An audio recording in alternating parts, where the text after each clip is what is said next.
नमस्कार, आर्या न्यूज देख रहे हैं आप और मैं आपके साथ हल्का सिंह। राजस्थान कांग्रेस में मुख्यमंत्री अशोक गहलोत और सचिन पायलट के बीच विवाद थमने का नाम नहीं ले रहा।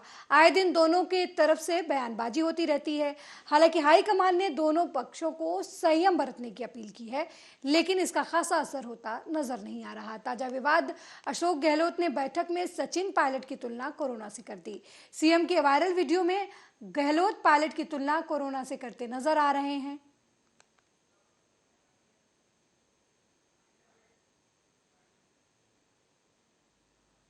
मैं ये महसूस करूंगा कि आप ठीक कह लो, मैं मिलने लगा हूँ अभी पिछले सोमवार को मिला कि हमारे इस बार अभी कोरोना आ गया, एक बड़ा कोरोना और आ गया हमारी पार्टी के अंदर। मैं ये महसूस करूंगा कि आप ठीक कह लो, मैं मिलने लगा हूँ अभी पिछले सोमवार को मिला कि हमारे इस बार अभी कोरोना आ गया, एक बड़ा कोरोना और आ गया हमारी पार्टी के अंदर। मैं ये महसूस करूंगा कि आप ठीक कह लो, मैं मिलने लगा हूँ अभी पिछले सोमवार को मिला कि हमारे इस बार अभी कोरोना आ गया, एक बड़ा कोरोना और आ गया हमारी पार्टी के अंदर। सगना ही है जिनके ऊपर कार्रवाई करी है और वो नाम बता देंगे हमें नेता लोग, तो हम उनके ऊपर कार्रवाई कर देंगे। हम तो हमारे कुल यही सोच है कि जिसने ये सब षड्यंत्र किए हैं, जिसने ये पेपर आउट।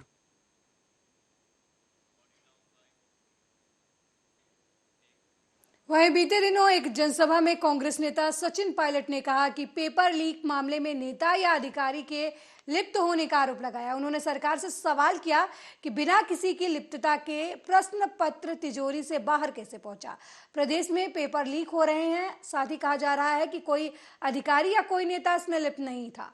उन्होंने कहा कि एग्जाम की कॉपी तिजोरी में बंद होती है, वो कॉपी तिजोरी से बंद होकर बाहर बच्चों तक पहुंच गई। ये तो जादूगरी हो गई, ऐसी संभावना नहीं है, कोई ना कोई जिम्मेदार होगा।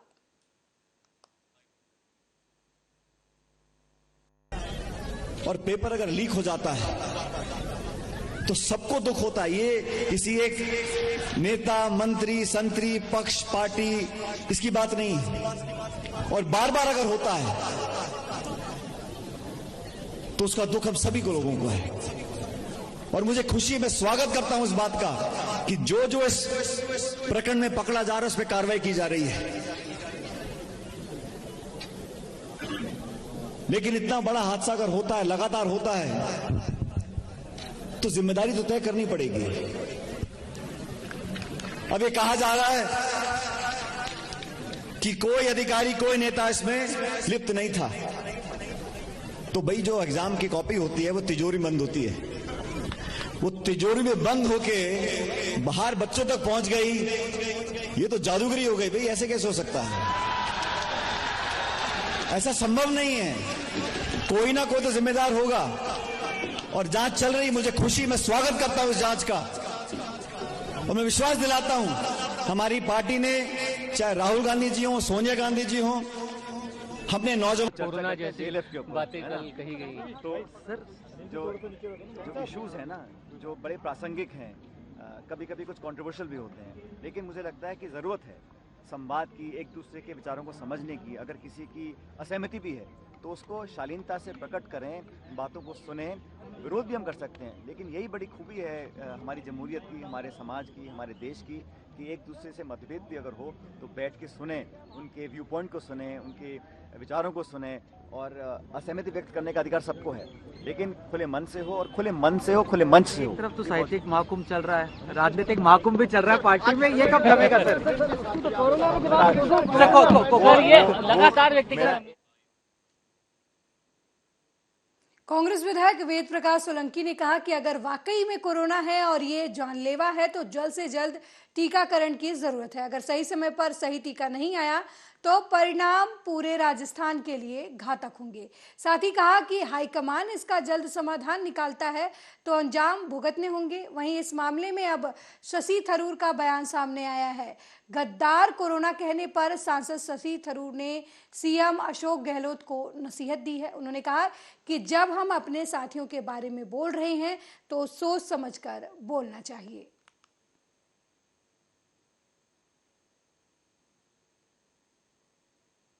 आरटीयू में कोरोना का मतलब तो मैं समझ नहीं पाया, लेकिन पार्टी में कोरोना से गतिविधियां ठप पड़ी थी, संगठन थोड़ा सा बड़ा था, अब ब्लॉक अध्यक्ष वगैरह बने हैं, जिला अध्यक्ष बनने वाले हैं, तो ठीक ठाक हो रहा है माहौल कोरोना के बाद में। लेकिन नया कोरोना कौन सा आ गया यार? कोरोना आया है तो कोरोना तो बहुत बड़ी भयानक बीमारी थी, लोग कोरोना के नाम से डरते थे। अगर इतना बड़ा वेरिएंट अगर पार्टी में आ गया तो सोचने का विषय है। तो अगर इसका सही समय पे सही इलाज नहीं किया गया तो ये फैलेगा, और ये फैलेगा तो उसका नुकसान होगा, और कितना नुकसान होगा जिसका अंदाजा पहले भी नहीं था, पूरे विश्व को नहीं था, राजस्थान की जनता को कितना होगा ये फिर समय बताएगा। इसलिए इसका जो अगर कोरोना आया इस पार्टी के अंदर, इसका सही समय पे अगर इलाज नहीं किया गया, अगर इसकी वैक्सीनेशन तैयार नहीं की गई तो इसका नुकसान होना लाजमी है। लगता है समय के अंदर वैक्सीनेशन की जरूरत है। मैं बार बार बोल चुका हूँ राजस्थान की जनता क्या चाहती है। राजस्थान की जनता का टेम्परेचर नापने का समय आ गया है, तो ये समय भी निकलता जा रहा है। समय सीमा की भी हद होती है, कार्यकर्ताओं के अंदर है। जो आज पायलट साहब कह रहे हैं वो चीज हम पहले कह चुके हैं। सारी चीजें पायलट साहब ने अब कहना शुरू किया है। राजस्थान की जो जनता चाह रही थी, ये राजस्थान की जनता जो कह रही है वो पायलट साहब अपने मुख से कह रहे हैं। पायलट साहब खुद कुछ नहीं कह रहे।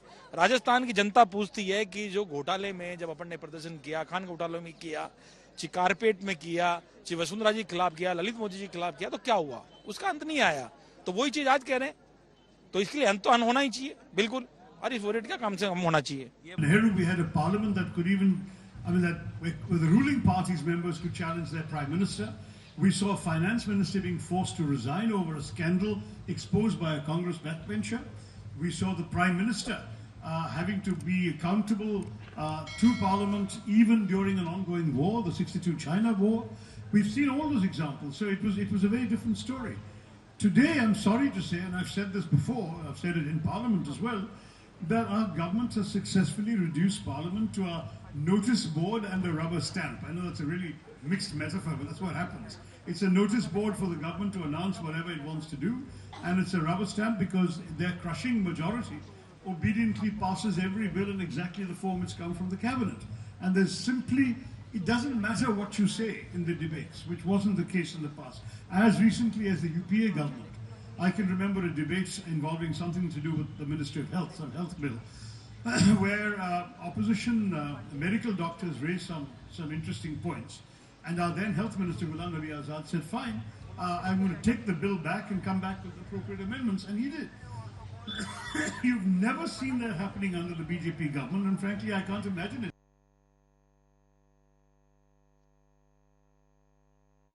हुआ है वो ये जो राजनीतिक घमासान है वो बीजेपी और कांग्रेस के बीच का नहीं है, खुद कांग्रेस के बीच ये अंतर्कलह है। सचिन पायलट और अशोक गहलोत के बीच ये दोनों दिग्गज नेता एक दूसरे पर आरोप प्रत्यारोप कर रहे हैं। एक तरफ जहां सचिन पायलट पेपर लीक मामले में खुद की ही सरकार के सीएम अशोक गहलोत को घेर रहे हैं, उन्हें कह रहे हैं इसमें नेता और मंत्री शामिल हैं, और दूसरी तरफ अशोक गहलोत है जो सचिन पायलट को कांग्रेस पार्टी के लिए कोरोना बता रहे हैं।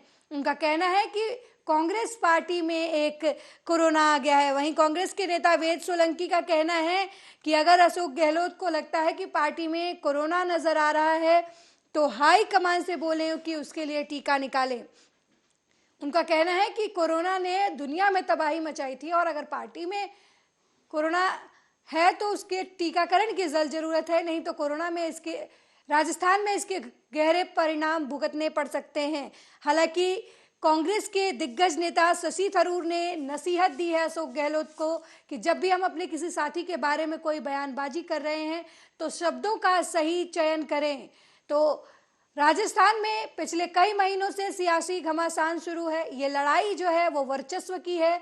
एक तरफ सचिन पायलट का खेमा जो सचिन पायलट को राजस्थान का सीएम बनते देखना चाहता है, दूसरी तरफ अशोक गहलोत और उनसे जुड़े विधायक जो किसी भी कीमत पर सचिन पायलट को राजस्थान की गद्दी पर आसीन होने नहीं देना चाहते। अशोक गहलोत खुद को राजस्थान का सर्वे सर्वा बताते हैं।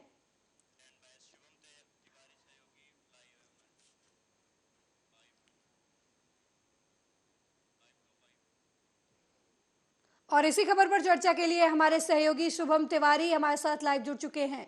शुभम, राजस्थान में कोरोना वाली राजनीति शुरू हो गई है, क्या कुछ समझते हैं इसे?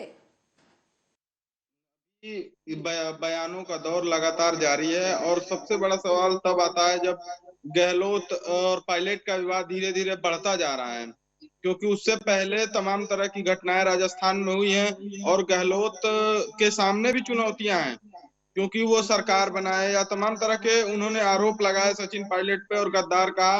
और ये जो पुराना मामला है, उन्होंने सीधे तौर पे कहा है कि सचिन पायलट कोरोना है। और दूसरी बड़ी बात यह है कि इनके बयान से कांग्रेस किनारा नहीं कर रही है और कांग्रेस के तमाम नेता ये कहते नजर आ रहे हैं कि गहलोत को अपने ही सहयोगियों पर इस तरीके से तीखा बयान नहीं करना चाहिए, लेकिन इनके बाद भी वो मान नहीं रहे हैं। लगातार इस तरीके के बयान उनके आ रहे हैं। इससे पहले कई तरह के विवाद राजस्थान कांग्रेस में देखने को मिले। जब सत्ता में कांग्रेस आई तो उसके बाद उसके तमाम जो सहयोगी थे, पूरी तरीके से कांग्रेस की वहां सरकार नहीं बनी। बहुजन समाज पार्टी और जो छोटे छोटे दल थे उन्होंने मिलकर सरकार बनाई और अशोक गहलोत नेता के तौर पे चुना गया और दिल्ली से वो नेता चुन के गए। उसके बाद से लगातार दोनों में खींचतान चलती रही। हालांकि प्रदेश अध्यक्ष थे सचिन पायलट उस समय, उनको उप मुख्यमंत्री बनाया गया और गहलोत को मुख्यमंत्री बनाया गया। लगातार खींचतान दोनों में जारी रही। इसके बाद बगावत शुरू हुआ, उसके बाद उनका प्रदेश अध्यक्ष बना। इस तरीके से खींचतान लगातार जारी रही। लेकिन इस बार से अध्यक्ष बनने के बाद जिस तरीके से अशोक गहलोत ने सचिन पायलट पे बयान दिया या लगातार वो हमलावर हैं, उससे ये लग रहा है कि कांग्रेस के आने वाले दिन राजस्थान में अच्छे नहीं है, क्योंकि चुनाव इस साल है और उसके बड़े नेता जो एक प्रदेश अध्यक्ष हैं और एक बड़े प्रतिनिधित्व करते हैं, वो एक दूसरे पे कटाक्ष करते नजर आ रहे हैं। कहां तक बीजेपी से वो लड़ाई लेंगे, वो अपने में ही जूझते नजर आएंगे, तो उससे कांग्रेस को सीधे तौर पे नुकसान होगा। और पायलट ने ये कहा है कि जो पेपर वाला मामला है उस पे गहलोत ने कार्रवाई नहीं की है, जबकि गहलोत का यह मानना है कि पायलट आके बता देंगे किन किन लोगों के नाम है, उन पे आरोप या उस तरीके की कार्रवाई करते हैं। तो दोनों के बीच आरोप प्रत्यारोप लगातार जारी है और हाईकमान के समझाने के बाद, जबकि इनके विवाद न समझाने के कारण अजय माकन ने इस्तीफा दे दिया। इसके बाद रंधावा बने हैं वहां के प्रभारी, उन्होंने भी कहा है दोनों से संयम बरतने को। केसी वेणुगोपाल जाके मिलते हैं, लेकिन कहीं ना कहीं उन लोगों के बीच में सामंजस्य बनता नजर नहीं आ रहा है और इसका प्रभाव हो सकता है आने वाले चुनाव में पड़े भी। वो दूसरे खेमे में रहेंगे या किस खेमे में रहेंगे तो कहा नहीं जा सकता, लेकिन कांग्रेस के अच्छे दिन राजस्थान में अभी की स्थितियों में नजर नहीं आ रहे हैं। क्या वजह रही है कि कांग्रेस ना तो सचिन पायलट का साथ दे रही है, ना ही अशोक गहलोत को डांट रही है? क्योंकि खुद राहुल गांधी ने भी कई बार अशोक गहलोत की नीतियों की तारीफ की है। तो क्या वजह रही है कि इन दोनों नेताओं में से किसी एक को जो कांग्रेस चुन नहीं पा रही है? वहीं दूसरी तरफ देखिए, सचिन पायलट को बहुत सारा खामियाजा भी भुगतना पड़ा है। एक तो उन्हें पार्टी के अध्यक्ष पद गंवाना पड़ा, दूसरे पर उन्हें डिप्टी सीएम का पद गंवाना पड़ा, लेकिन वहीं अशोक गहलोत है वो सीएम पद पर बने हुए हैं। ये क्या मैसेज दे रही है कांग्रेस एक तरीके से? वो राजस्थान की राजनीति में देखेंगे तो अशोक गहलोत पुराने नेता माने जाते हैं, उनका एक धड़ा है, लेकिन सचिन पायलट गुजरों के नेता माने जाते हैं, खास करके राजस्थान में। और राजस्थान का जो पूरा इलाका है जहां से वो टोंक से विधायक चुन के आते हैं, वो मुस्लिमों का इलाका है। उनको एक तरह से राजस्थान में पूरी जातियों का जो वहां जाट है या और भी जो जातियां हैं, वो उनको नहीं माना जाता। माना जाता है कि वो गुजरों के नेता हैं और गुजर राजस्थान में उस हैसियत में नहीं है कि कांग्रेस की सरकार बनवा दें। तो ये चुनौती कांग्रेस के सामने है कि अशोक गहलोत का कारीगरी है। अशोक गहलोत लगातार पार्टी से जुड़े रहे हैं, पार्टी को इससे पहले भी सत्ता में लाए हैं, तो इस तरीके से कांग्रेस जोखिम नहीं लेना चाहती है। लेकिन सवाल यह है कि कांग्रेस जब 2013 के चुनाव राजस्थान में हार गई तो फिर अशोक गहलोत निकल के राजस्थान से दिल्ली चले आए और कांग्रेस महासचिव बने। उसके बाद से महासचिव बनने के बाद फिर वो सचिन पायलट को प्रदेश अध्यक्ष बनाया गया। लगातार वो वसुंधरा राजे सरकार पे हमलावर रहे और उसका लाभ कहीं ना कहीं उनको मिला और पार्टी सत्ता में आई। तो सचिन पायलट का ये मानना है कि जब सत्ता रहती है तो गहलोत राजस्थान में रहते हैं, बाकी टाइम वो दिल्ली की राजनीति करते हैं और जो प्रदेश स्तर के नेता हैं वो 5 साल संघर्ष करते हैं, धरना करते हैं, आंदोलन करते हैं या मौजूदा सरकार के खिलाफ विरोध करते हैं। लेकिन जब उनको सत्ता में भागीदारी की बात आती है तो गहलोत दिल्ली से निकल के चले आते हैं और अपने लोगों को और अपने सत्ता में आ जाते हैं। तो सचिन पायलट का ये कहना है। बाकी अशोक गहलोत ने सीधे तौर पे ये कहा कि हम पायलट को इसलिए नहीं मानते क्योंकि पायलट ने विरोध किया है। उन्होंने एक लाइन स्टेटमेंट ये दिया कि विरोध के कारण हम पायलट को नेता नहीं मानते हैं। लेकिन सवाल ये है कि सचिन पायलट आपको नेता कैसे माने?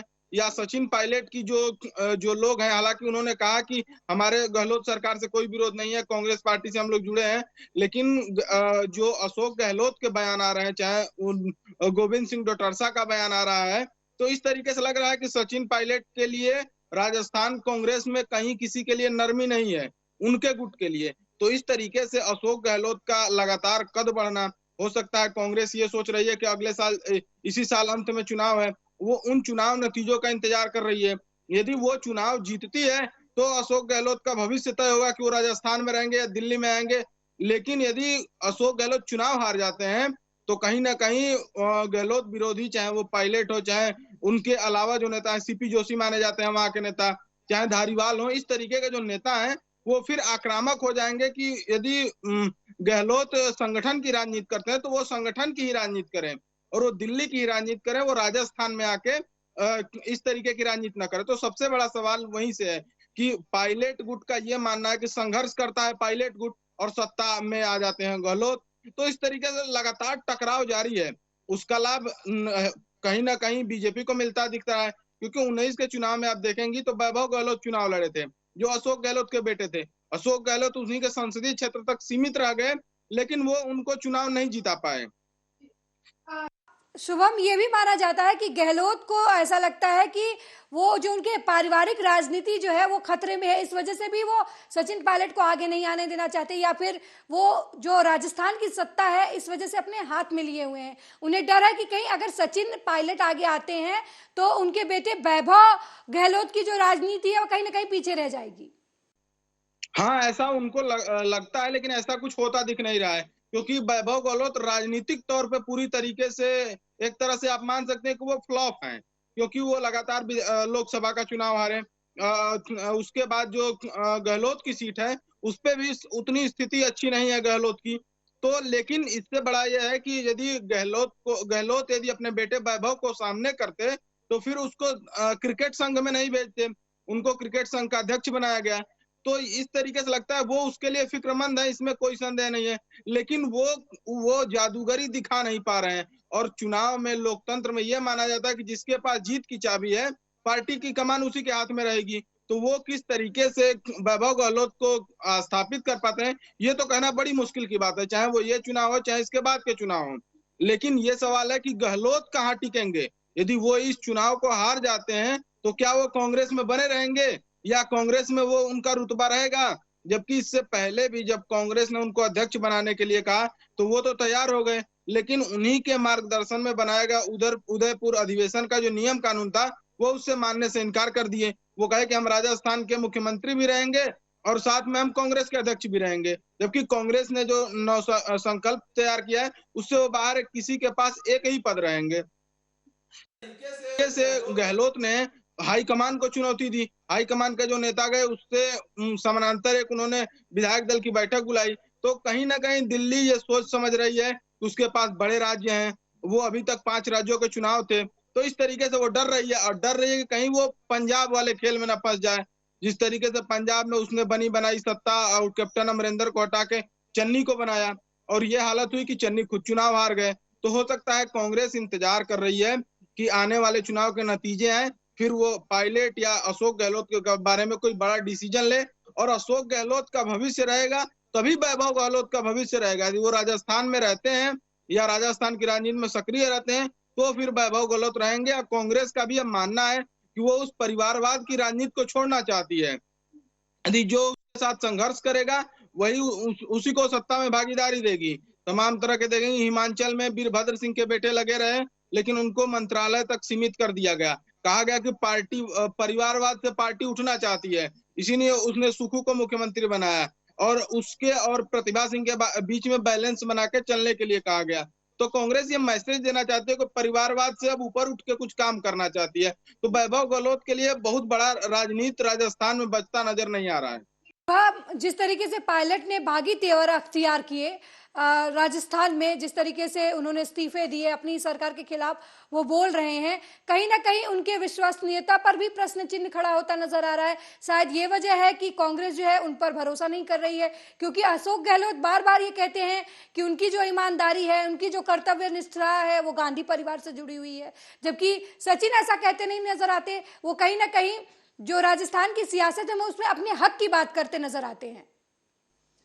अब सचिन पायलट के सामने सबसे बड़ी चुनौती ये होती है कि पहले वो बगावत नहीं किए थे, बगावत के बाद उनके पास एक सबसे बड़ा ये आ जाता है कि वो बगावती हैं।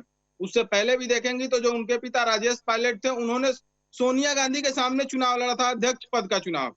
तो इस तरीके से अशोक गुट या गहलोत गुट के जितने भी नेता हैं या पायलट के विरोधी गुट हैं, उनका ये मानना है कि सचिन पायलट के खून में है कि वो पार्टी विरोधी गतिविधियों में शामिल होंगे, क्योंकि उनके पिता भी कांग्रेस के खिलाफ बगावत किए थे। तो इस तरीके से गहलोत का ये मतलब एक तरह से आरोप होता है कि सचिन पायलट करते हैं। लेकिन उस समय की स्थितियां ये बनी कि मध्य प्रदेश में तुरंत की सरकार गिरी थी, ज्योतिरादित्य सिंधिया बीजेपी के पाले में चले गए थे, उसी समय बगावत हुई। लेकिन बगावत हुई, उससे सबसे बड़ा सवाल ये हुआ कि वसुंधरा राजे कभी सचिन पायलट को बीजेपी में एंट्री नहीं लगाई। उन्होंने कहा कि यदि सचिन पायलट बीजेपी में आते हैं तो बीजेपी से वो बाहर चली जाएंगी या कुछ वो दूसरा विकल्प तलाशेंगी।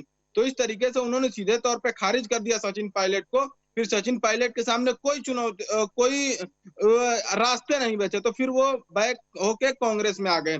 तो उसका खामियाजा उनको प्रदेश अध्यक्ष की कुर्सी छोड़ के या उप मुख्यमंत्री का पद छोड़ के इस तरीके से उनको बड़े खामियाजे भुगतने पड़े। और वही आरोप उनसे आज तक लगते रहे हैं, उनके जो विरोधी हैं लगाते रहे हैं कि वो कांग्रेस के बागी हैं, वो कांग्रेस को सरकार गिराने की कोशिश किए थे, वो गांधी परिवार से बगावत किए थे। तो इस तरीके के आरोप लगा के उनको कमजोर करने की कोशिश हो रही है। लेकिन सवाल यह है कि राजनीति में जितना गहलोत की जरूरत है उतना पायलट की जरूरत है। हाईकमान को यह तय करना है कि उन दोनों के बीच में सामंजस्य कैसे बने।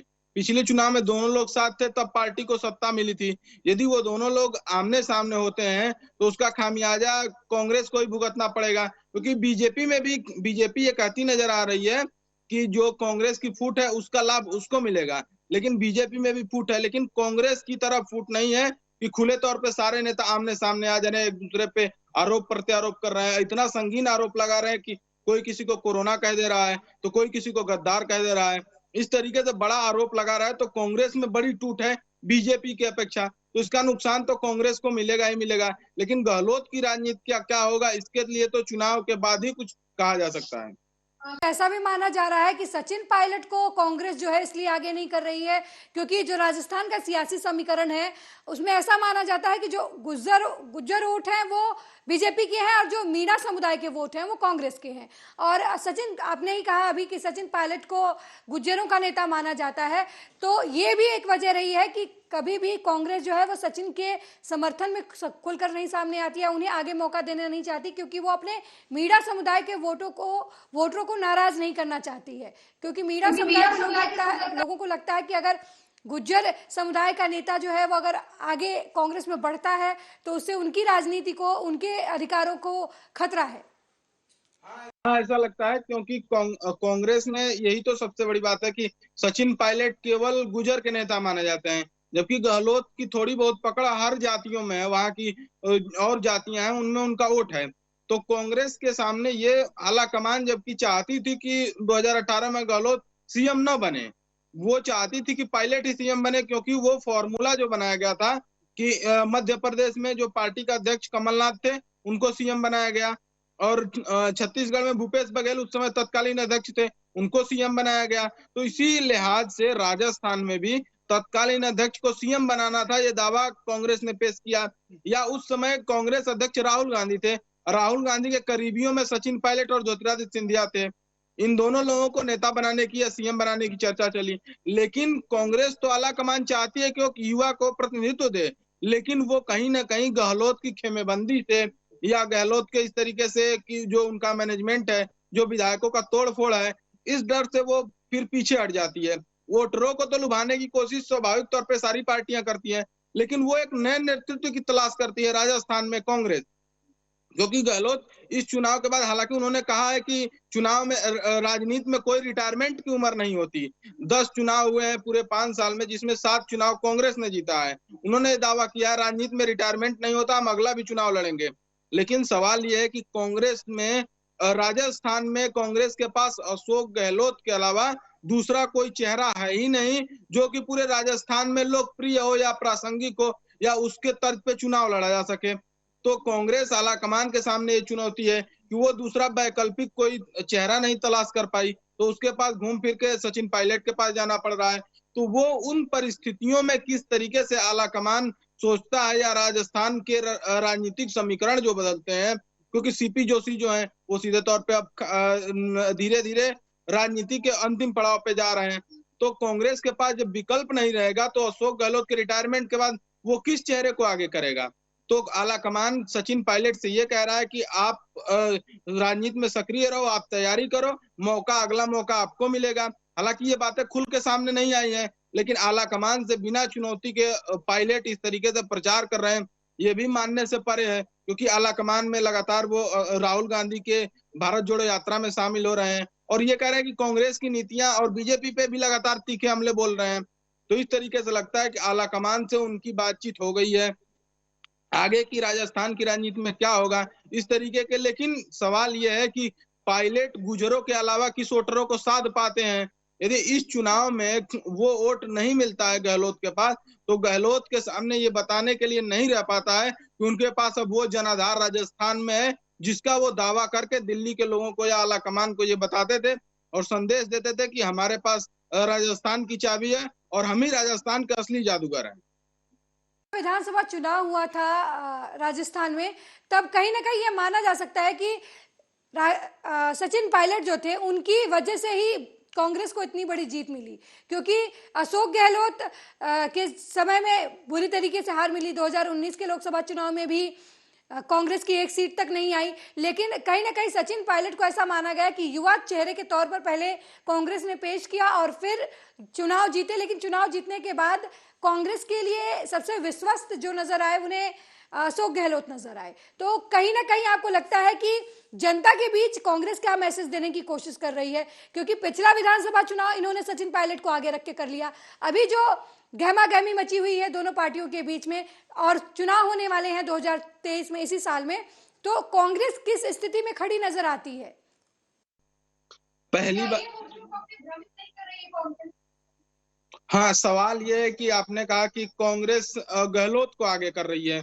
ये सवाल है कि जब 14 के चुनाव को आप देखेंगे तो उस समय सचिन पायलट अजमेर से सांसद हुआ करते थे, वो 14 का चुनाव बुरी तरीके से हार गए।